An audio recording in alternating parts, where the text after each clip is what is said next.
욥기서 33장입니다.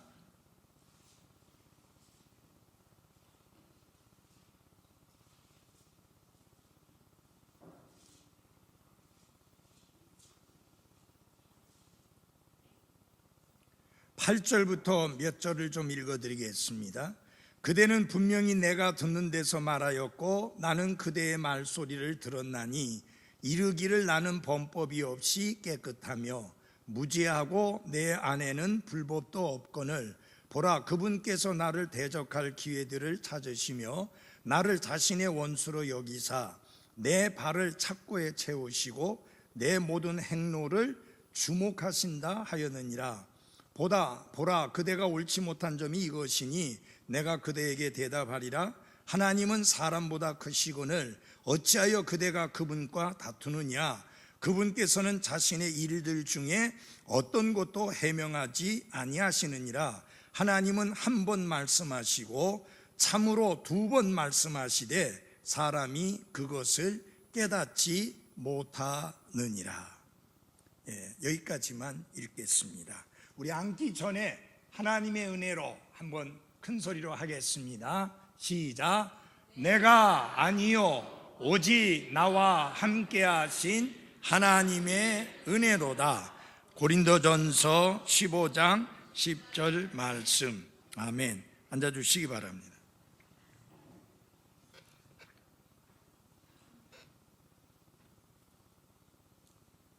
하나님은 지금 말씀하고 계십니다. 무엇을 통해서 말씀하시는가? 지나간 때에 다양한 방식으로 말씀하시듯이 지금은 말씀하시고 계시지 않습니다. 특별히 욥기 33장에서 하나님이 말씀하시는 것을 세 가지로 나누어서 여러분들에게 설명드릴 수 있는데요. 그 첫째 하나는 우리는 모두 진흙에서 빚어진 존재다.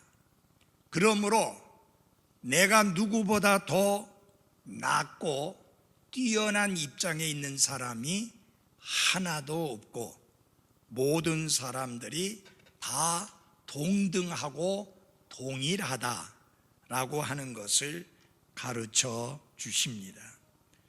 두 번째는 깨끗하며 무지한 사람은 하나도 없다라고 하나님이 말씀하고 계십니다.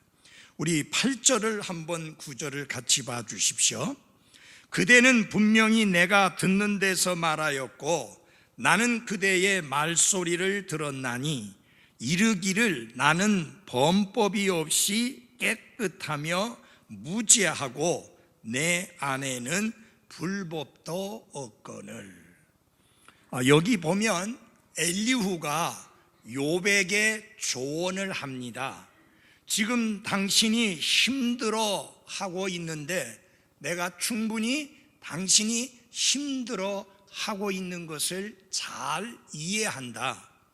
그런데 내가 당신이 하는 말을 옆에서 앞에서 분명히 들었는데 그대가 한 말에 문제가 있다라고 지적을 합니다.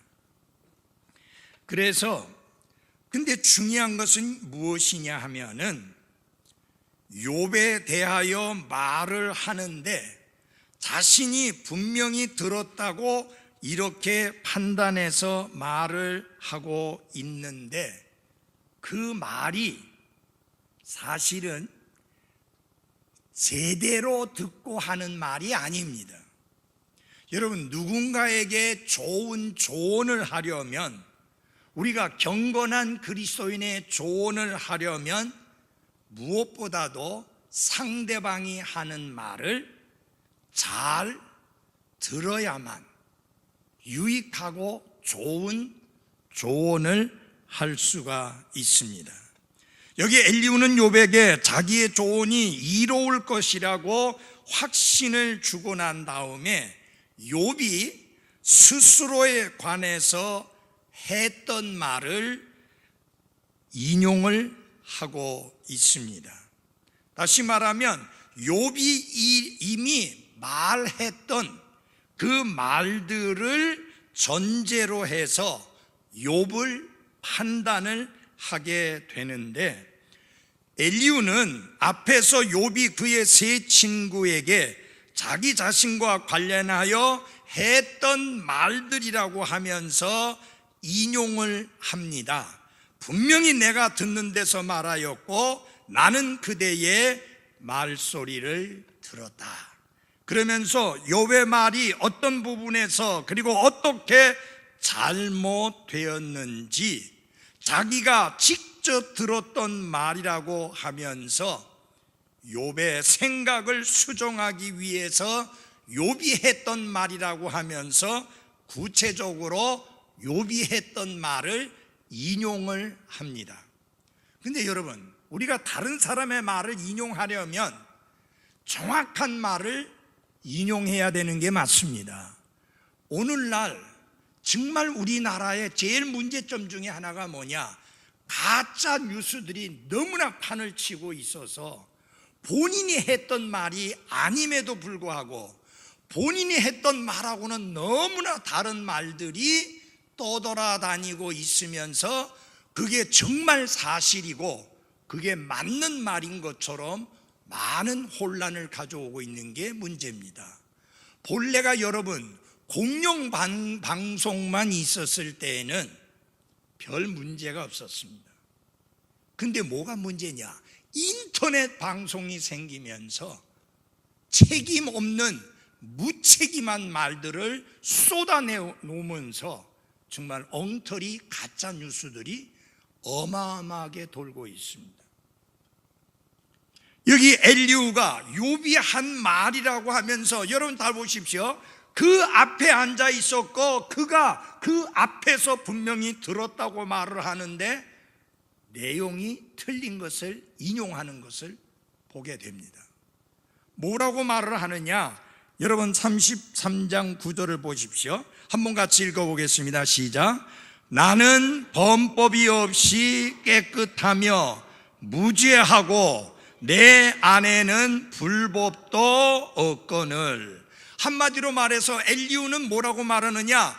욥이 자기 자신에 대하여 나는 무죄한 사람이다, 나는 완전한 사람이다, 심지어 내 안에는 불법이 전혀 없다. 그렇다면 누구 같은 분이에요? 예수님 같은 분이에요. 의인은 없나니 단 한 사람도 없다고 했고, 인간의 마음이 얼마나 지저분하고 얼마나 더럽고 얼마나 사악하고 얼마나 죄로 가득 차 있는지 예수님께서 지적해서 말씀하셨던 내용이 마태복음에 나옵니다. 그런데 엘리후가 하는 말이 내가 분명히 들었다, 네 앞에서 들었는데 네가 무죄하다고, 그리고 범법이 전혀 없이 깨끗하다, 심지어 내 안에도 불법이 없다라고 그렇게 말을 했다. 이게 뭐냐면 욥이 자기 자신에 대하여 한 말이라고 인용한 것입니다. 여러분, 욥이 무죄를 주장했다고 한 것은 소발이라고 하는 사람의 해석일 뿐이에요. 욥의 주장은 전혀 아니었습니다. 욥은 결코 자신이 무죄하다고 주장한 적이 없습니다. 한번 찾아보시기 바랍니다. 욥기 11장입니다. 욥기 11장 4절입니다.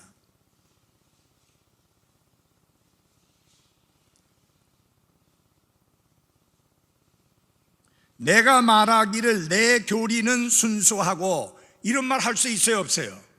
할 수 있잖아요. 내가 믿는 바 내 교리는 순수하다, 얼마든지 말할 수 있는 말입니다.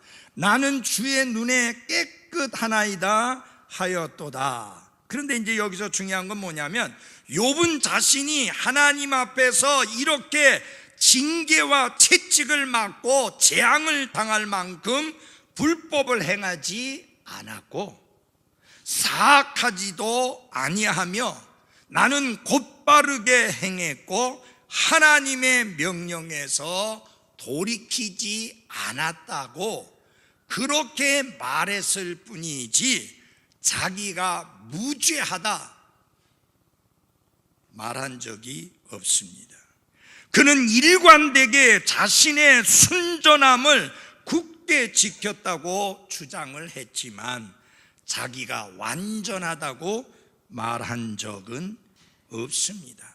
그래서 욥은 뭐라고 고백을 하느냐면 만약 내가 완전하다고 주장을 한다고 하게 되면 어떻게 되느냐, 내가 스스로 의롭다 하면 내 입이 나를 정죄할 것이요 내가 말하기를 나는 완전하다 하면 그 말이 또한 내가 비뚤어진 것을 입증하리라.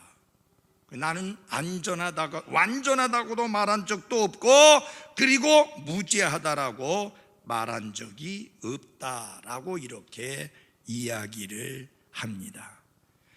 여러분, 엘리후는 마치 욥이 무죄를 주장한 것처럼 말했지만 욥은 다만 결백하다고 말했을 뿐입니다.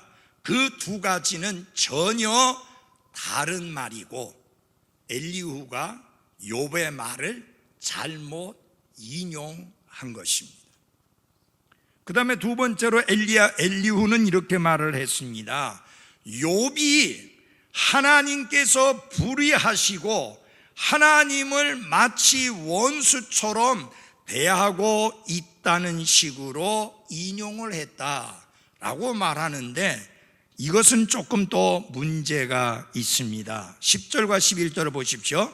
보라, 그분께서 나를 대적할 기회들을 찾으시며 나를 자신의 원수로 여기사 내 발을 착고에 채우시고 내 모든 행로를 주목하신다 하였느니라. 이 말은 일리가 있는 말입니다. 왜냐하면 욥 자신도 그 사실을 고백하고 말했기 때문입니다. 하나님이 왜 나를 치시며 왜 공정한 재판을 열어주시지 않느냐고 하나님께 항의한 적이 있었습니다. 욥이 자기 자신을 죄수처럼 취급하고 원수처럼 취급하시면서 내 발을 착고에 단단히 묶어두시고 마치 내가 죄 짓고 도망치는 사람처럼 내가 살아가는 삶을 주목해서 추적하시면서 쫓아다니시느냐고 울부짖었던 적이 있습니다. 하도 답답하니까 그렇게 했죠. 그러나 여러분, 어떤 경우든 우리는 하나님을 비난하거나 하나님과 다투어서는 안 됩니다. 내가 이해하지 못하고 내가 깨닫지 못하고 내가 알지 못하고 왜 그런 일이 생기는지 충분하게 납득이 가지 않지만 그것으로 인하여 하나님께 원망하거나 그것으로 인하여 하나님과 다투거나 그것으로 인하여 하나님을 비난하는 그런 경우가 있어서는 안 된다고 하는 것입니다. 이런 면에 있어서는 엘리후가 잘 지적했습니다. 한번 12절과 13절을 보십시오. 보라, 그대가 옳지 못한 점이 이것이니 내가 그대에게 대답하리라. 하나님은 사람보다 크시거늘 어찌하여 그대가 그분과 다투느냐. 그분께서는 자신의 일들 중에 어떤 것도 해명하지 아니하시느니라.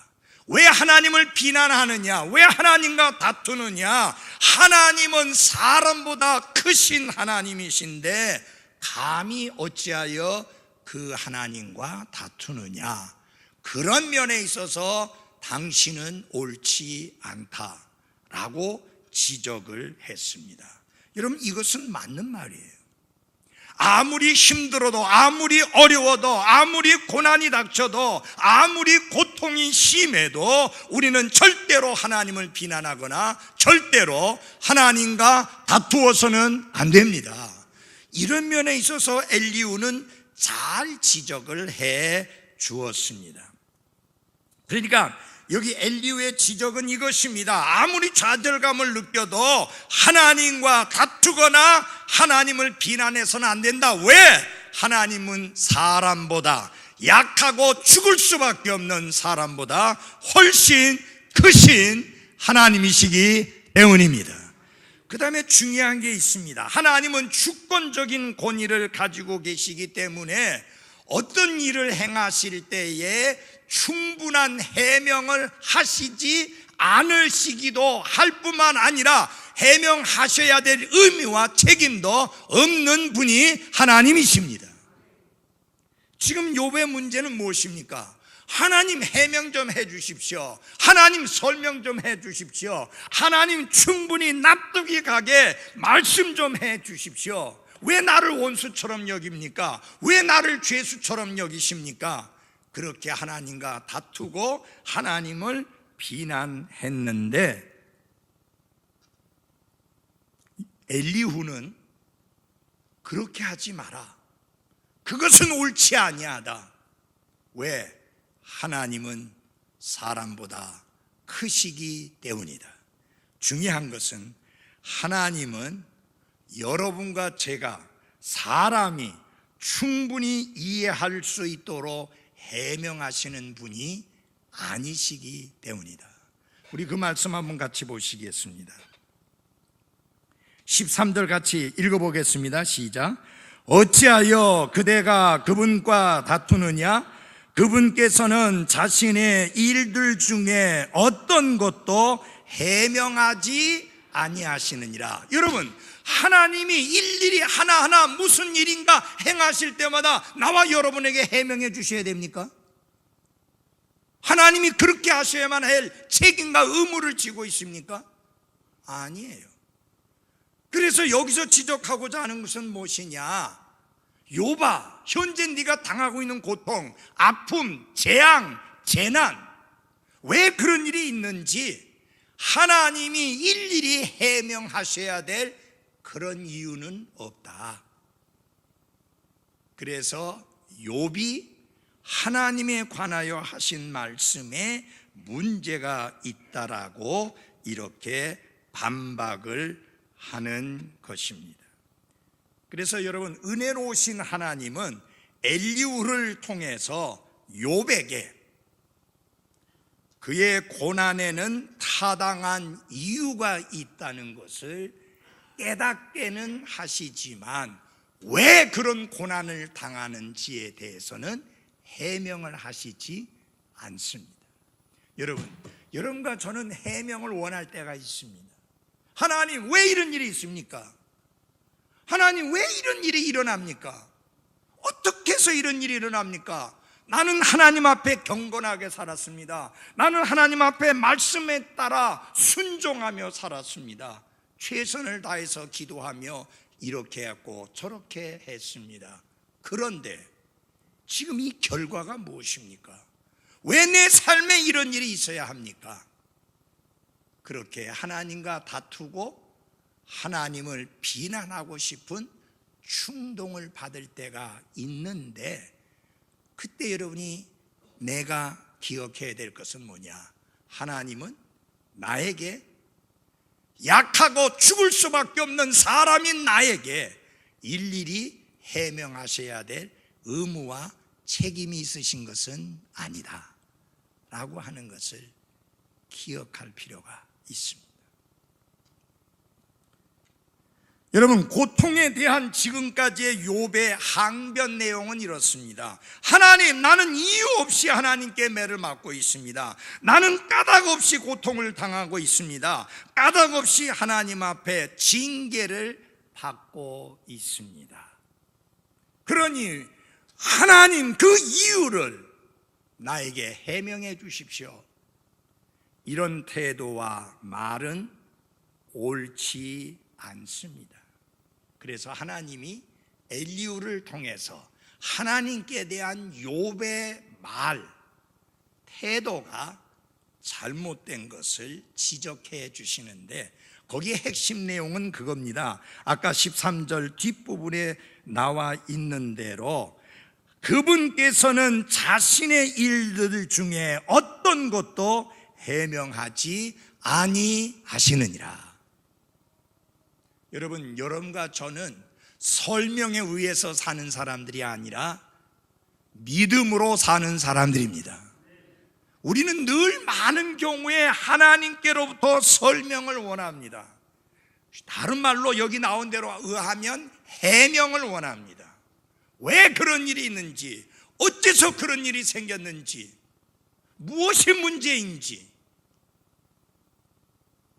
하나님께서 설명해 주시기를 바라고 해명해 주시기를 바라는데, 여러분 히브리서 11장에 보면 하나님이 해명도 해주시지 않고 설명도 해주시지 않았지만 믿음으로 순종해서 행동을 옮겼던 수많은 사람들의 글들을 우리는 찾아볼 수 있습니다. 여러분, 노아에게 하나님이 설명해 주시고 해명해 주셨습니까? 비를 구경도 하지 못한 사람에게 홍수가 임할 것이니 방주를 예비하라. 아무 해명도 안 해주셨어요. 아무 설명도 하지 않았어요. 단순히 하나님은 그냥 선포만 하셨습니다. 홍수로 내가 이 땅을 심판할 거다. 그리고 너는 내가 명한 대로 방주를 짓고 그 방주 안으로 들어가. 해명이 없습니다.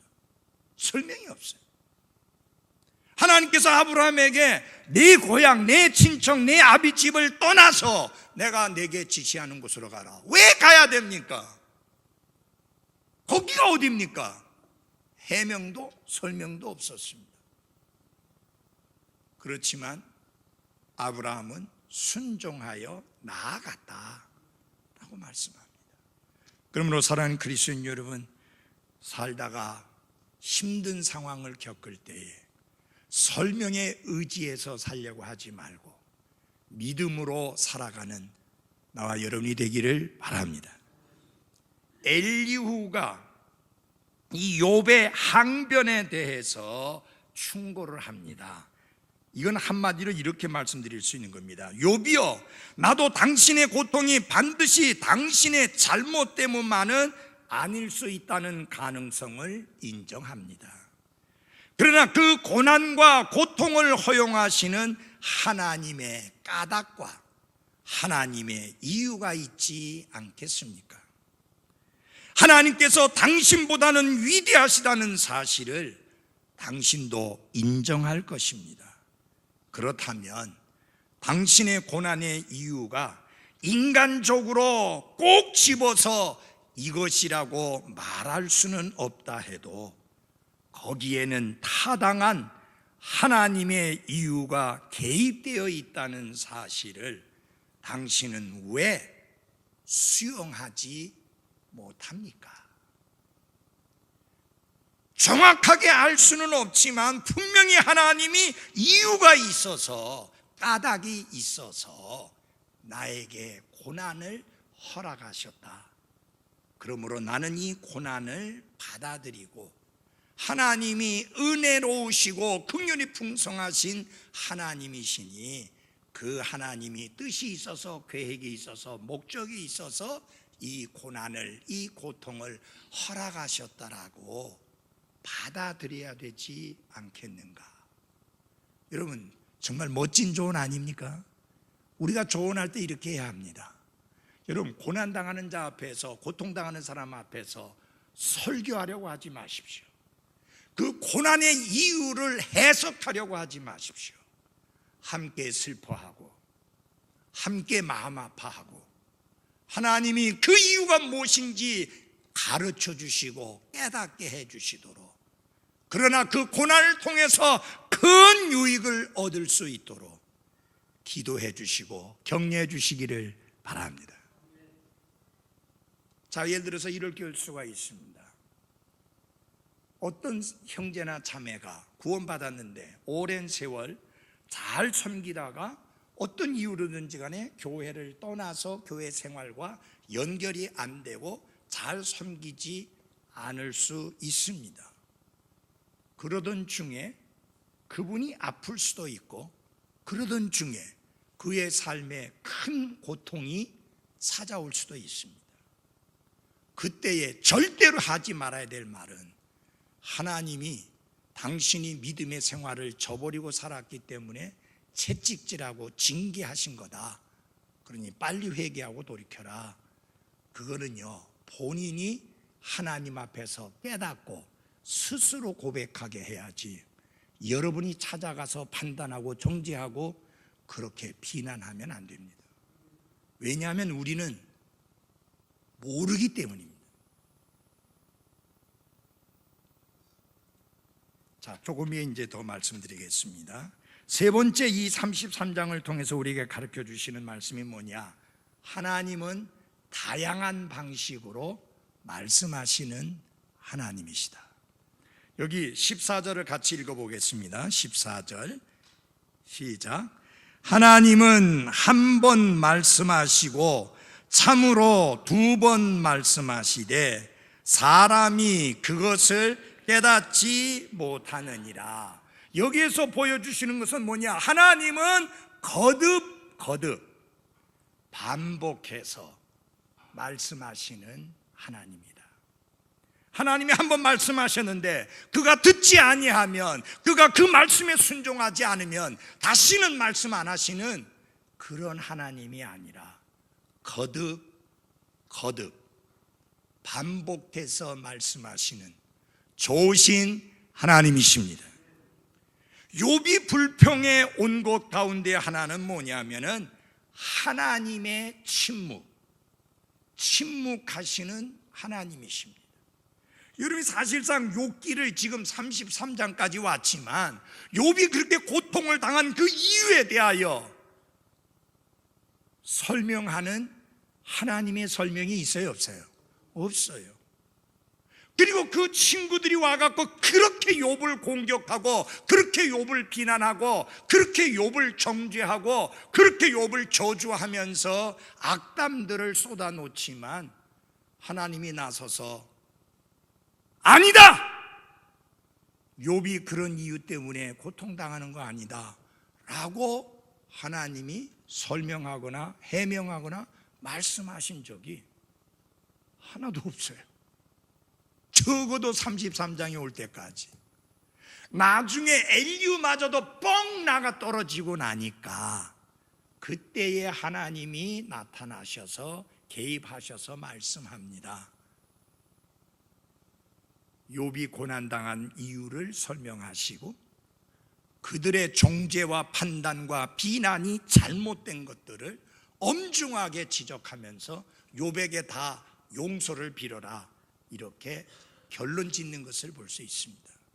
여러분, 하늘 이편에서 모든 것이 해명되고 하늘 이편에서 모든 것을 다 알고 이해할 수는 없습니다. 그분께 가서야만 이해가 되고 풀리고 알 수 있는 것들이 수도 없이 많습니다. 그러므로 모든 것을 이 땅에 있는 동안에 알려고 하지 마십시오. 단지 하나님께서 거듭 말씀하시는 것만 보시고 깨닫고 아시고 감사하고 기뻐하며 영광 돌리시기를 바랍니다. 그게 중요한 거예요. 자, 욥은 하나님, 내가 이렇게 고난과 고통을 당하는데 왜 잠자코 계십니까? 왜 침묵하십니까? 이것이 욥이 하나님께 대하여 오해했던 가장 중요한 한 부분입니다. 그래서 하나님은 엘리후를 통해서 하나님의 대답을 들려주셨는데 하나님은 침묵하시는 것이 아니라 계속해서 거듭 말씀하고 계시다. 하나님은 한 번 말씀하시고 침묵하시는 분이 아니라 거듭 반복해서 말씀하시는 분이라고 욥에게 수정을 해주고 있습니다. 자, 우리 히브리서 1장 1절로 한번 돌아가 보겠습니다. 히브리서 1장 1절입니다.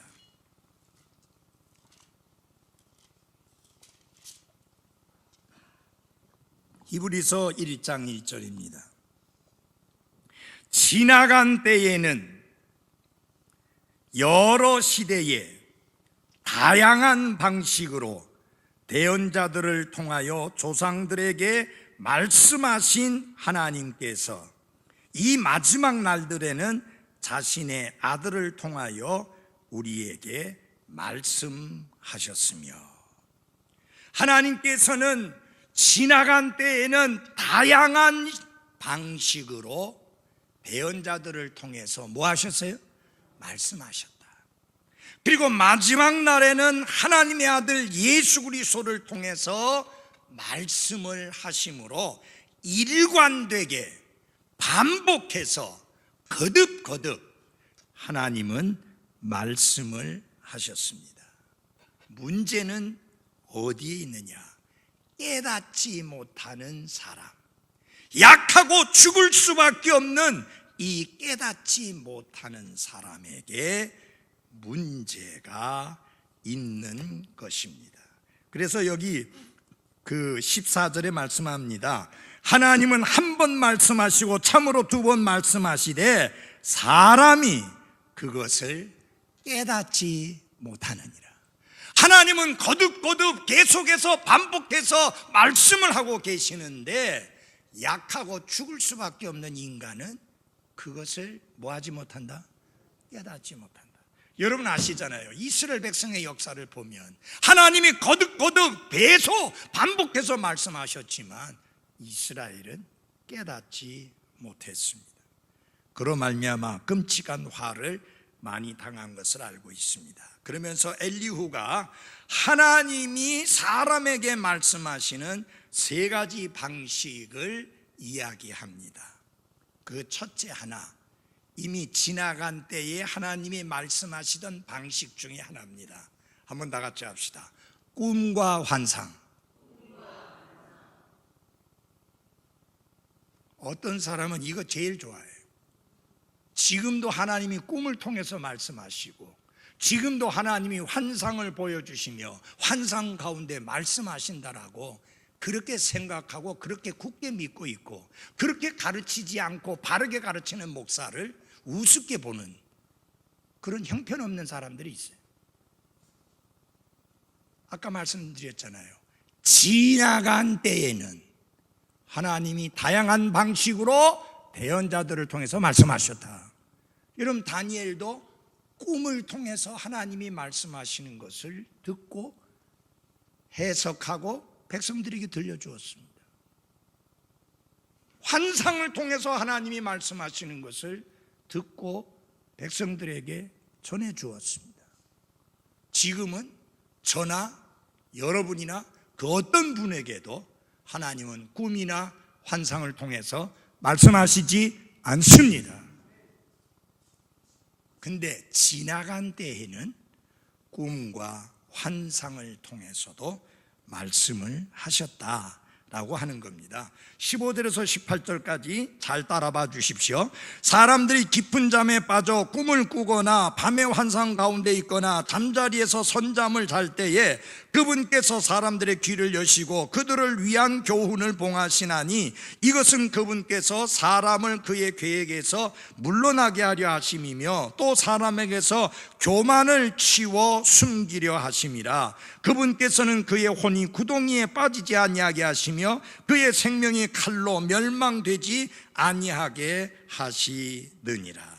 하나님께서 약하고 죽을 수밖에 없는 사람들이 꿈을 꾸거나 환상 가운데 있을 때 교훈을 하셨다라고 그렇게 이야기합니다. 예, 지나간 때에 그렇게 하셨어요. 그래서 여러분 요셉도 꿈을 꿨죠. 그리고 그가 꿈에 본 것을 이야기했는데 그거는 막연한 꿈이 아니라 하나님이 그에게 계시하신 것이었습니다. 물론 그가 그 꿈 이야기를 함으로 말미암아 미친 사람 취급받았고 미움을 받았고 그로 인하여 다른 나라 사람들에게 노예로 팔아먹기도 했습니다. 그러나 요셉이 꾼 꿈은 하나님이 장차 일어날 일을 미리 그에게 계시하시고 말씀하시고 교훈하신 것이었습니다. 지금도 여러분 그런 꿈이 있었으면 좋겠죠? 왜 대답 안 하세요? 그런 꿈이 좀 있으면 좋겠죠? 어린 반푼어치도 없는 일입니다. 지금은 꿈이나 환상 가운데 말씀하시지 않습니다. 꿈은 개꿈입니다. 아무 의미 없습니다. 전에도 수차 말씀드렸지만 저는 꿈에 수영을 너무너무 잘합니다. 손만 지으면 쑥쑥 나가요. 아무리 기뻐도 상관없어요. 바다도 헤엄쳐요. 근데 깨보면 꿈이에요. 저는 꿈에요, 예배당을 갖다가 어마어마하게 많이 지었습니다. 깨보면 다 가짜예요. 그래서 꿈은, 오늘날의 여러분과 제가 꾸는 꿈은 개꿈이다. 수동적인 상태에 있을 때, 우리가 능동적으로 움직일 때가 아니잖아요. 잠잘 때는.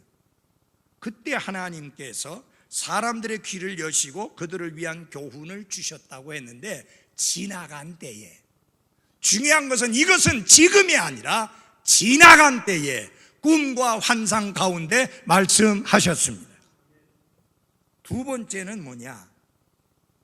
고통과 고난을 통해서 말씀하시는 겁니다. 이거는 지금도 있습니다. 잘 들어주십시오. 19절부터 22절입니다. 그는 또한 자기 침상에서 아픔으로 징계를 받으며 심한 아픔으로 그의 많은 뼈가 징계를 받나니 이로써 그의 생명은 빵을, 그의 혼은 맛있는 음식을 몹시 싫어하며 그의 살은 소멸되어 보이지 아니하고 보이지 아니하던 그의 뼈들이 드러나서 참으로 그의 혼은 무덤에, 그의 생명은 멸하는 자들에게 가까이 이르느니라. 엘리후는 하나님이 고통, 즉 아픔이나 질병과 고난을 통해서도 사람들에게 말씀하신다고 이야기합니다. 여러분, 물론 하나님은 고통 가운데 고통을 통해서 말씀하실 때가 있습니다. 그러나 주의하셔야 될 게 있습니다. 모든 고통이 하나님께로부터 오는 징계로서 하나님이 그를 채찍질하시기 위한 수단으로 사용하신 하나님의 확성기와 같은 말씀이다 라고 해석해서는, 판단해서는 안 됩니다. 왜냐하면 어떤 고통은 우리 스스로가 자초하는 고통일 때가 있기 때문입니다. 예를 들어서 여러분이 부주의하게 운전함으로 인하여 사고가 나서 다치거나 끔찍한 일이 일어날 때, 그는 하나님이 그렇게 하신 게 아니라 내 실수예요. 과식으로 계속 폭식함으로 몸의 균형이 깨지고 소화기관에 문제가 생기고 내 몸이 비정상이 되고, 그래서 어마어마한 질병들이 종합병원 수준으로 찾아오게 될 때, 그건 하나님이 하시는 고통이 아니라 자기 자신이 스스로 자초한 고난입니다. 여러분, 150kg 이상 넘고 200kg 이상 넘는 사람들, 하나님이 그렇게 하게 한 거 아니에요. 그의 잘못으로 인해서 움직이지도 못할 정도로. 우리나라에는 아직까지 제가 그런 사람은 못 봤는데, 미국에 보면 왜 4발 바퀴 달려있는 장애인들이 타는 거, 그거를 타고 와서 음식을 먹습니다. 근데 이 주로 뷔페 식당만 와요. 가져가는 음식의 양을 보면 저 사람이 저렇게 살 수밖에 없다라는 걸 알 수 있습니다. 걷지도 못합니다. 잘 일어서지도 못합니다. 그건 하나님이 주신 고통이 아니에요. 자기 스스로 자초한 고통입니다. 물론 하나님이 깨닫게 해주시고 알려주시고 경고하기 위해서 허락하시는 고통도 있습니다. C.S. 루이스라고 하는 사람은 고통의 문제라고 하는 The Problem of Pain이라고 하는 책에서 이렇게 썼습니다. 하나님은 우리가 쾌락에 빠져 있을 때는 속삭이시고, 우리 양심에는 보통 소리로 말씀하시지만 고통에 처해 있을 때는 큰 소리로 외치신다. 고통은 귀먹은 세상을 일깨우는 하나님의 메가폰, 확성기이다 라고 했습니다. 여러분, 때로는 하나님이 속삭이시듯이 말씀하시면 안 들을 때 고통이라는 확성기를 통해서 말씀하실 때도 있다라고 하는 사실입니다. 사람들이 죄를 짓고 구덩이에 들어가서 파멸되는 삶을 살지 않도록 하기 위해서 하나님께서 고통을 허용하시는 경우들이 있고요, 그 다음에는 예방 차원에서 하나님이 고통을 허용하실 때가 있습니다. 바로 사도 바울의 경우입니다. 하나님이 이렇게 설명하십니다. 분량 이상으로 높여지지 않게 하시려고 육체의 가시를 주셨다. 하나님께 받은 선물이 너무너무 많기 때문에 우쭐대고 뽐내고 자랑하고 교만해서 분량 이상으로 자기 자신을 높이지 않게 하려고 하나님이 그를 낮추시는 육체의 가시를 주셨다. 이 육체의 가시는 그를 무너뜨릴 무기가 될 수 있었건만 하나님의 은혜로 그는 그것을 통해서 자기를 세우는 도구로 사용을 했습니다. 사랑하는 그리스도인 여러분, 여러분의 아픔, 여러분의 고통, 그 고난을 여러분을 무너뜨리는 무기로 허용하지 말고 여러분을 세우는 도구로 사용하시기를 바랍니다. 자, 이제 고통을 통해서 말씀하시고 이 마지막으로 나오는 내용이 뭐냐면 중재하는 사자의 사역을 통해서 말씀하신다. 여기 23절을 봐주십시오. 만일 1000명 가운데 하나 곧 해석하는 자여 그와 함께하는 사자가 있어서 사람에게 그의 곧바른 길을 보일진데 그때 그분께서 그에게 은혜를 베풀며 이르시되 그를 건져내어 구덩이로 내려가지 않게 하라. 내가 대속물을 얻었다 하시나니. 여기 그와 함께하는 사자는 이중적인 사역을 하는데, 하나는 고통을 당하는 자에게 마땅히 걸어가야 될 곧바른 길을 보여주는 일을 하고요, 또 다른 하나는 그를 건져내어서 구덩이에 빠지지 않게 하는 역할을 한다. 여기 그와 함께하는 사자, 곧 중재자는 누구를 의미하는 것일까? 대속물을 스스로 바치신 예수 그리스도를 의미하는 것으로 받아들이는 게 맞습니다. 그분은 하나님과 우리 사이의 중재자로서 여러분과 저를 위해 중재하시는 일을 하시는 분입니다. 그래서 여러분 잘 보십시오. 죄인들을 위해서 대속물을 바치신 분은 오직 한 분뿐이시니 예수 그리스도 한 분뿐이십니다. 그래서 그분을 통해서 하나님은 여러분과 저에게 말씀을 하시게 되는 것입니다. 이제 결론적으로 말씀을 드립니다. 이제는 더 이상 하나님이 그 아들을 통해서도 말씀하시지 않습니다. 그러면 하나님은 이제 우리에게 무엇을 통해서 말씀을 하십니까? 바로 기록된 하나님의 말씀을 통해서, 성경 기록을 통해서 우리에게 말씀하고 계십니다. 그러므로 성경이 말씀하시되 하나님이 말씀하신다는 것으로 명심하셔야 하는 것입니다. 성경의 권위는 곧 하나님 자신의 권위와 동일합니다. 그러므로 하나님의 말씀에 겸손함과 복종함으로 나아가야 되고, 여러분 절대로 하나님의 말씀은 논쟁이나 토론의 대상이 아니라 순종의 대상이라는 것을 잊지 마시기를 바랍니다. 그래서 디모데후서 3장 16절과 17절을 보고 말씀을 마치겠습니다. 디모데후서 3장 16절과 17절입니다. 지나간 때에 다양한 방식으로, 여러 가지 방식으로, 다양한 방식으로 말씀하셨던 하나님이 마지막 날에는 아들을 통해서 말씀하셨는데, 이제 그 아들을 통해서 말씀하시던 하나님이 최후로 여러분에게 무엇을 통해서 말씀하시느냐? 기록된 말씀, 성경 기록을 통해서 여러분과 저에게 말씀을 하십니다. 그래서 3장 16절 다 같이 읽어보겠습니다. 시작. 모든 성경 기록은 하나님의 영감으로 주신 것으로 교리와 책망과 바로잡음과 의로 교육하기에 유익하니, 하나님이 말씀하십니다. 성경 기록을 통해서 우리가 무엇을 믿어야 되는지, 왜 믿어야 되는지, 어떻게 믿어야 되는지 교리를 말씀하십니다. 교리는 뼈대입니다. 뼈대가 제대로 세워져 있어야 그 몸이 균형이 잡히게 됩니다. 그래서 여러분이 성경의 교리, 말씀의 교리, 하나님의 교리에 든든하게 서 있어야 합니다.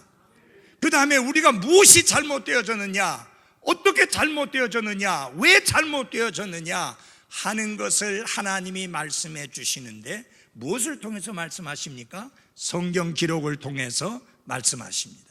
그게 뭐냐? 책망입니다. 그 다음에 여러분, 우리가 잘못된 것을 깨달았고, 잘못된 것을 지적받았고, 잘못된 것을 책망받았으면 그 다음 단계가 중요합니다. 그 다음에는 어떻게 해야 됩니까? 바로 잡아야 되는 거예요. 정정해야 되는 거예요. 제자리로 돌아가야 되는 겁니다. 무엇을 향해서 우리가 돌아가야 제대로 돌아가는 거냐? 성경 기록, 하나님의 말씀으로 돌아가야 제대로 돌아가는 것입니다. 하나님의 말씀대로 내 생각을 바꾸고 내 태도를 바꾸고 내 생활과 언행을 바꿀 때에야 비로소 그게 바로 잡은 것입니다. 마지막으로 그 다음에 뭡니까? 의로 교육하기에 유익하다. 여러분, 바로 했으면 그 다음에는 쭉 바로 가야 합니다. 여러분, 잘 압니다. 근데 말씀에서 벗어날 때 하나님 책망하십니다. 그 다음에 말씀을 통해서 제대로 바로 잡았습니다. 그 다음에 중요한 것은 뭐냐? 쭉 그대로 계속해서 가는 것입니다.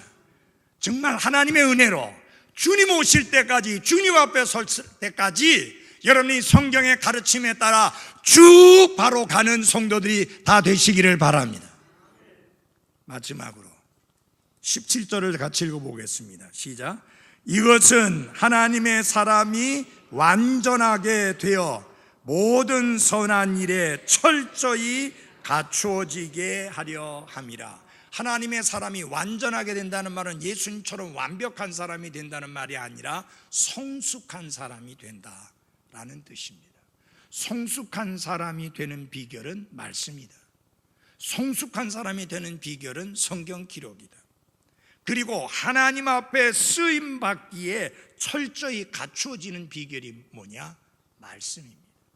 근데 여러분, 오랫동안 교회 생활했는데도 이 말씀이 안 들어가는 사람은 바로 잡아지지가 않아요. 성숙해지지가 않아요. 맨날 애기 상태에 있어가지고 뭘 눈으로 보고 싶어하고, 뭘 귀로 듣고 싶어하고, 뭘 좀 느끼고 싶어하고, 그런 게 없으면 답답해하고. 그래서 여러분, 너무나 많은 사람들이 감정풀이의 시간이 찬송 시간이라고 생각해요. 그래서 점잖하게 찬송하면 안 돼요. 박수를 쳐야 되고, 몸을 흔들어야 되고, 손을 들어야 되고, 손을 휘저어야 되고. 잘 들어주십시오. 찬양을 드리는 시간은 우리가 즐기는 시간이 아니라 하나님과 그분이 행하신 일을 높이는 시간이라는 사실을 잊지 마십시오.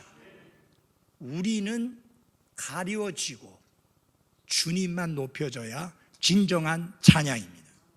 그래서 제가 앞에 나와서 특송할 때 인사하지 말라고 하는 이유는 공연이 아니니까. 공연을 하면 어떻게 돼요? 박수를 쳐줘야 돼요. 맞아요? 공연을 하면 어떻게 돼요? 같이 흥을 돋구면서 하나가 돼야 돼요.